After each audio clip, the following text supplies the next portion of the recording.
इस वीडियो में हम बात करेंगे ट्विन फ्लेम यूनियन स्टेजेस की पहली स्टेज के बारे में, जो कि है individual balancing of A twin.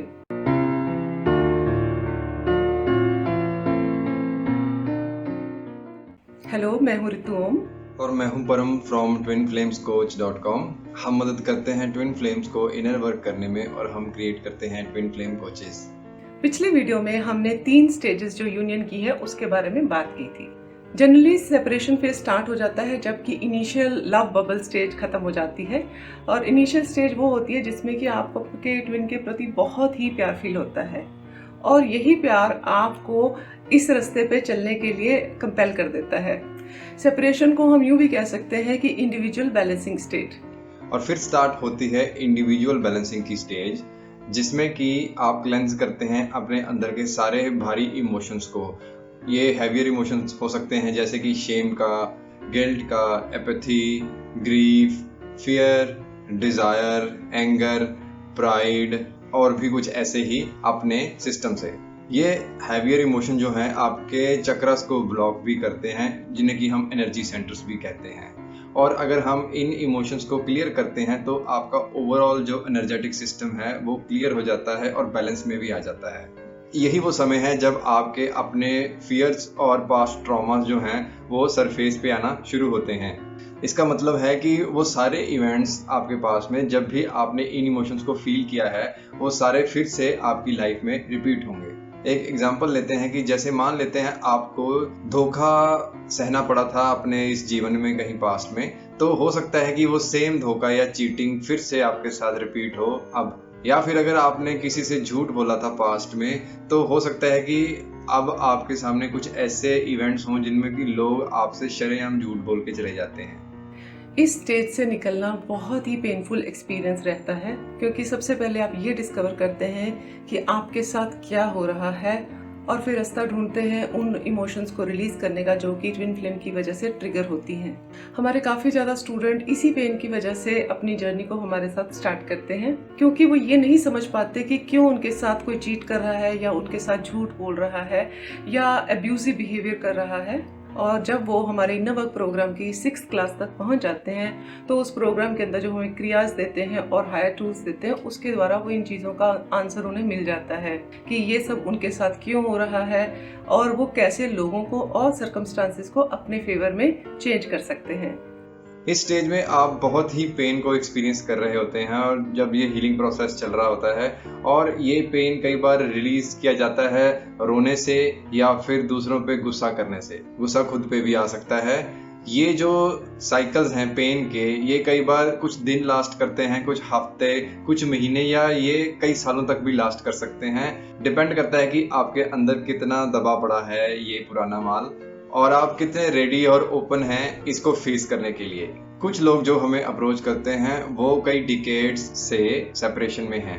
इसका पॉसिबल रीजन ये हो सकता है कि या तो उनके पास ऐसे टूल्स नहीं हैं जिनके थ्रू वो अपनी इस जर्नी को हैंडल कर सकें, या वो अभी रेडी ही नहीं है अपने आप पर एफर्ट करने के लिए और अपने आप को हील करने के लिए। एक एग्जांपल ये है कि कुछ लोग जो हमें अप्रोच करते हैं वो हमें बताते हैं कि उन्होंने मेडिटेशन करना शुरू कर दिया, लेकिन उनको ये नहीं पता कि मेडिटेशन करने से हमारी पास्ट मेमोरीज और इमोशंस ही सरफेस पे आना शुरू हो जाती हैं, और क्योंकि उन्हें इन मेमोरीज या इमोशंस को हैंडल करना नहीं आता तो वो स्टक फील करते हैं। इससे ये होता है कि वही सेम पेनफुल इवेंट्स बार बार उनकी लाइफ में रिपीट होना शुरू हो जाते हैं। कुछ लोग जो मेडिटेशन में आगे निकल गए हैं अभी भी वो हेल्पलेस फील करते हैं जब वो अपने ट्विन को रिमेम्बर करते हैं। अपने ट्विन की याद उन्हें ऑटोमेटिकली आ जाती है। ये इसलिए हो रहा है क्योंकि मेडिटेशन अकेली इनर वर्क में काफी नहीं है। इस जर्नी के लिए कुछ स्पेसिफिक टूल्स भी हैं जो कि मेडिटेशन को कॉम्प्लीमेंट करते हैं। इस प्रैक्टिस में आप ये भी सीखते हैं कि एनालाइज नहीं करना है, इंटरप्रेट नहीं करना है, क्योंकि अभी किस स्टेज में आप एनालिसिस कर रहे होते हैं हर चीज का।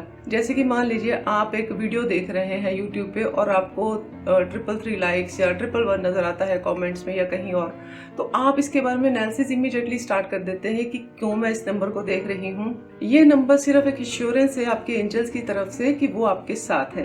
इन नंबर्स का टू मच एनालिसिस आपकी मेंटल एनर्जी को कंज्यूम करेगा और आपको भी कंफ्यूज कर देगा। आप ये भी सीख रहे हैं कि कैसे आपको ड्रामा में नहीं जाना है। मान लेते हैं कि कोई आपको ब्लेम कर रहा है कि आप अपना काम ऑनेस्टली नहीं करते हैं, तो अब आपके पास चॉइस है कि या तो आप उस ड्रामा में उस पर्सन के साथ इंगेज हो जाएं और उसके साथ बहस करें, उसको समझाने की कोशिश करें, या फिर आप सीख सकते हैं कि कैसे ऐसे इवेंट्स को हील किया जा सकता है ताकि ये आपकी लाइफ में दोबारा से रिपीट ना हो। अब ये भी सीखते हैं कि जो माइंड के द्वारा स्टोरीज क्रिएट की जाती हैं उसमें नहीं जाना है। जैसे कि आप सीखते हैं कि अपने माइंड को नेगेटिव थॉट से कैसे क्लियर किया जाए। आप ये भी सीखते हैं कि कैसे अपनी मेंटल प्रोजेक्शन को आपने ट्विन के ऊपर प्रोजेक्ट नहीं करना है। जैसे कि आप ये सोच रहे हैं कि जो भी आप सोचेंगे वो मैनिफेस्ट हो जाएगा। तो इस प्रकार आप एक टूल यूज कर रहे हैं जिससे कि आपकी सारी नेगेटिव थॉट्स क्लियर हो जाती हैं अपने ट्विन के बारे में। जैसे कि क्या होगा अगर मेरा ट्विन मुझे छोड़ गया, और क्या होगा अगर उसने और नई गर्लफ्रेंड बना ली। तो इन सारी नेगेटिव थॉट्स को भी आपको पॉजिटिव में कन्वर्ट करना आ जाता है। तो इन शॉर्ट आप सीख रहे हैं कि कैसे आप अपने अंदर के इन डिससेटिस्फैक्शंस या पेन जिससे आप गुजर रहे हैं उसके साथ कैसे बैठ सकें और कैसे इनको डिवाइन को सरेंडर कर सकें। फॉर एग्जाम्पल, मान लेते हैं कि आपके ट्विन ने आपको चीट किया है या वो किसी और से शादी कर रहा है। अब आपके पास दो ऑप्शंस हैं। एक तो ये कि आप अपने ट्विन को ब्लेम कर सकते हैं इस चीटिंग के लिए, या फिर दूसरी ऑप्शन है कि आप इस हर्ट को हील कर सकते हैं जो कि उसके इन एक्शंस से आपको फील हो रहा है, और इस जरिए आप सारी पेन को रिलीज कर सकते हैं। याद रखिए, जो भी घटना आपके साथ हुई है उसकी जो कंप्लीट स्टोरी है वो मैटर नहीं करती। जो मैटर करता है वो बस उतना सा पार्ट है जो कि आपको हर्ट कर रहा है इस स्टोरी में। यानी कि इस स्टोरी में जो भी पर्टिकुलर चीज आपको पसंद नहीं आ रही है या अच्छी नहीं लग रही है या जिसने आपको हर्ट किया है उसको हम ट्रिगर कह सकते हैं। ऐसा महसूस होता है कि जैसे आप परमानेंट रोलर कोस्टर राइड में हैं, कभी हाईएस्ट ब्लिस में जाते हैं और कभी लोएस्ट लोज ऑफ पेन में आ जाते हैं।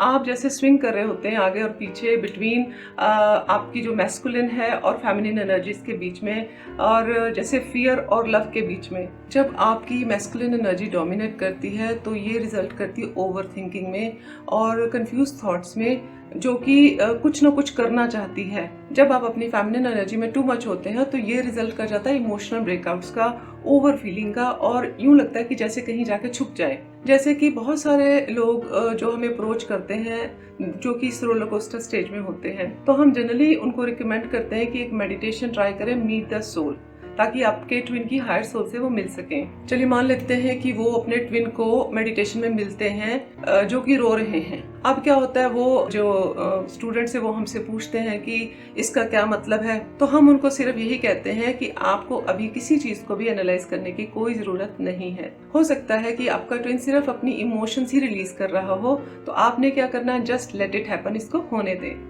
आप एक मोमेंट में कंप्लीटली ब्लिसफुल फील कर सकते हैं, बहुत ही खुश महसूस कर सकते हैं, और अगले ही मोमेंट आप ऐसा फील कर सकते हैं जैसे सब कुछ बर्बाद हो चुका है। और ये आपकी जो स्थिति है ये मिनट बाय मिनट चेंज भी कर सकती है। यानी कि आप एक मिनट के लिए बहुत खुश महसूस कर रहे हैं और नेक्स्ट मिनट आप डाउन फील कर रहे हैं। आपका जो कंप्लीट इमोशनल सिस्टम है, एनर्जेटिक सिस्टम है, वो रीबैलेंस हो रहा है, और ये एनर्जी चेंजेस आप में ट्रिगर किए हैं आपके ट्विन के साथ जो आपकी मीटिंग हुई है। इसको हम कुंडलिनी राइजिंग के नाम से भी जानते हैं। ये एक सिस्टमैटिक क्लेंजिंग हो रही है उन हैवियर इमोशंस की जो कि आपके अंदर दबे पड़े हैं। कुछ भी अब छुप नहीं सकता, सब कुछ सरफेस पे आएगा ही आएगा। कुछ लोग हमसे ये पूछते हैं कि क्यों वो हार्ट सेंटर पे काफी पेन या हैवीनेस को फील करते हैं। ये इसलिए फील की जाती है क्योंकि बहुत ही हैवियर इमोशंस जो हैं, जो कि अंदर इकट्ठे हुए हैं, वो रिलीज के लिए ऊपर आ रहे हैं। यहीं पर हायर क्रियाज और एनर्जी क्लियरिंग टेक्निक्स जो हम इनर वर्क प्रोग्राम में सिखाते हैं वो आपको मोस्ट हेल्प करेंगे।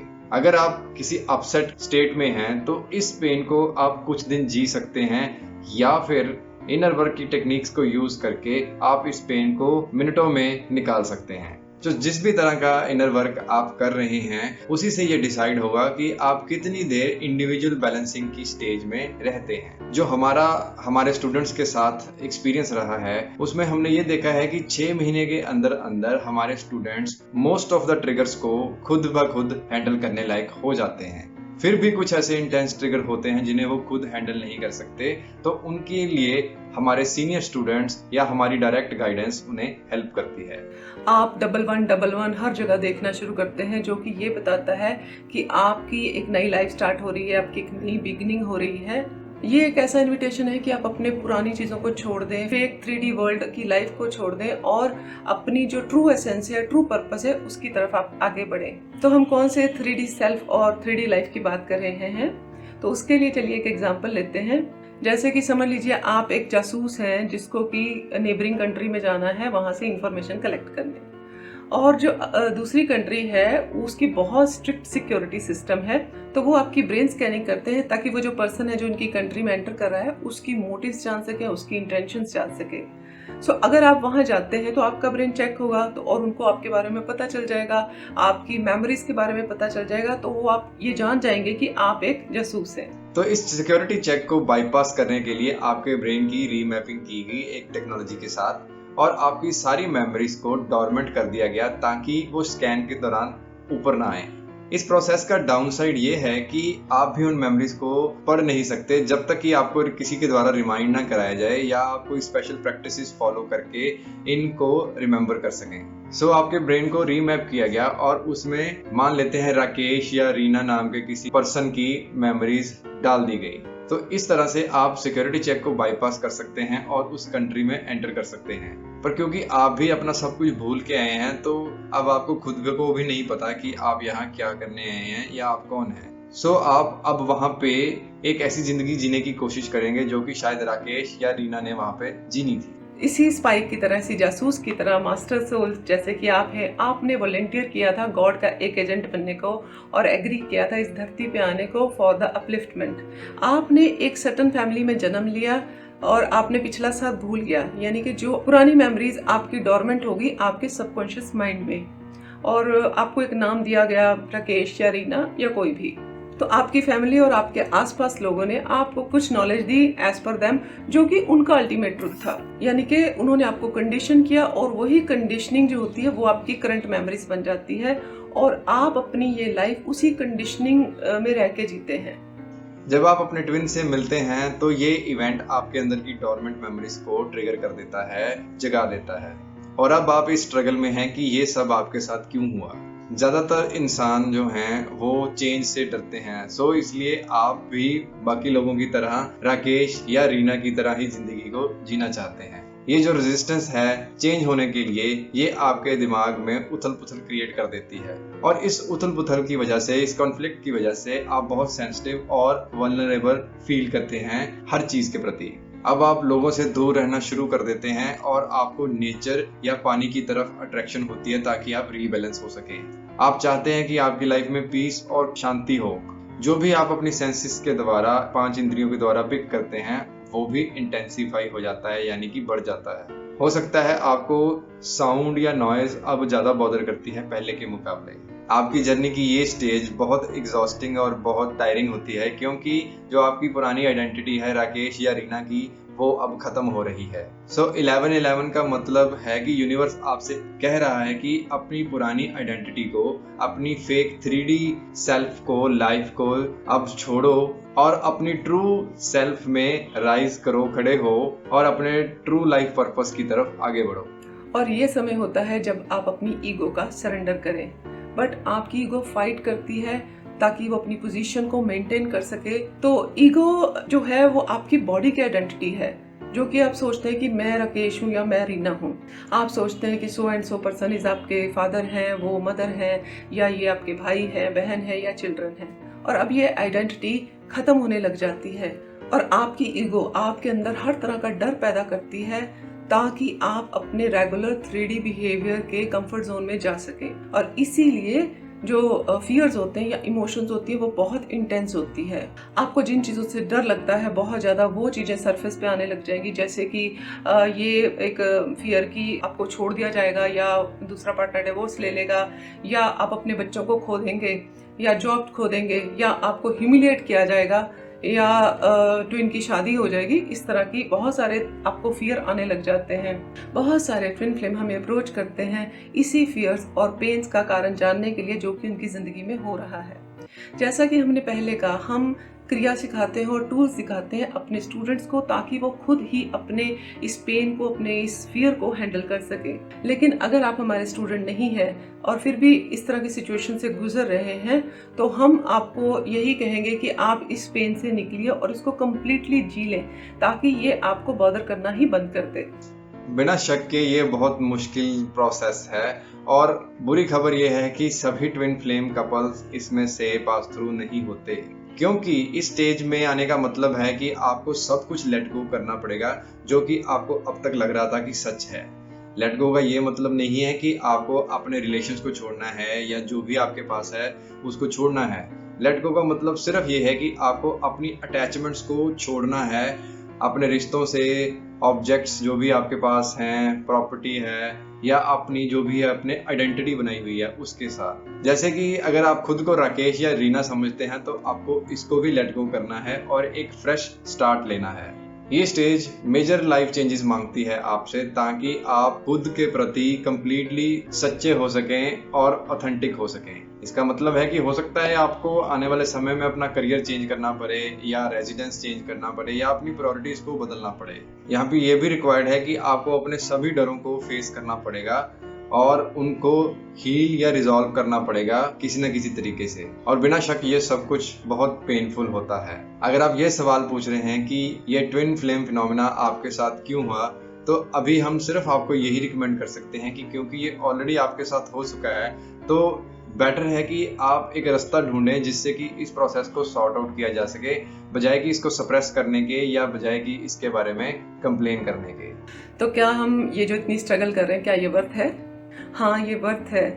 एक बार जब आप इस फर्स्ट फेज से निकल जाते हैं तो उसका रिजल्ट रहता है 100% सेल्फ रिस्पेक्ट और सेल्फ लव। आप एब्सोल्युटली ऑथेंटिक हो जाते हैं और आप अपनी ज़रूरतों को सबसे आगे रखते हैं। आप बिल्कुल ऐसा काम नहीं करते जो कि सिर्फ दूसरों को खुश करने के लिए किया जाता है, और आपका कोई भी ये पुश बटन नहीं दबा सकता। ये इसलिए होता है कि अब यहाँ कोई फियर नहीं है, कोई ट्रॉमा नहीं बचा जो कि आपको ट्रिगर कर सके। और जब आप इनर बैलेंस की इस स्टेज पे पहुंच जाते हैं, तब आपको मिलता है आपका ट्विन बिल्कुल आपके साथ खड़ा हुआ, जो कि अभी तक आपको ट्रिगर कर रहा था। तो कुछ लाइनें पेश हैं जो आपके ट्विन की सिचुएशन को रिप्रेजेंट करेंगी जब आप एक इनर बैलेंस की स्टेट में पहुंच जाएंगे। हो नजारे भी देखे, इशारे भी देखे, कई खूबसूरत सहारे भी देखे, हाँ करीब और आओ, कदम तो बढ़ाओ, झुका दूं न मैं सर तो सर किस लिए है, ये माना मेरी जान मोहब्बत सजा है, मजा इसमें इतना मगर किस लिए है। अपने आने वाले वीडियोस में हम आगे की स्टेजेस को भी डिटेल में एक्सप्लेन करेंगे। बाकी की जो 2 स्टेजेस हैं वो हैं दोनों ट्विन फ्लेम्स के बीच का बैलेंस और ट्विन्स और डिवाइन एनर्जी के बीच का बैलेंस। तो अगर आपके कोई क्वेश्चंस हैं या कमेंट्स हैं इस वीडियो के बारे में, तो आप कमेंट सेक्शन में ज़रूर लिखिए। और जो फ्री मेडिटेशन सेशन है उसको अवेल करने के लिए आप हमारा टेलीग्राम ग्रुप भी ज्वाइन कर सकते हैं। और अगर आप हमारा इनर वर्क प्रोग्राम ज्वाइन करना चाहते हैं तो आप इनर वर्क प्रोग्राम की डिटेल्स भी देख सकते हैं। जो टेलीग्राम ग्रुप का लिंक है और जो twin flame inner work program का लिंक है वो हमने डिस्क्रिप्शन बॉक्स में डाल दिया है। हमारी आने वाली वीडियोस को देखने के लिए आप हमारा YouTube channel twin flames coach Chandigarh को सब्सक्राइब कर सकते हैं। So thank you so very much and will see you next time.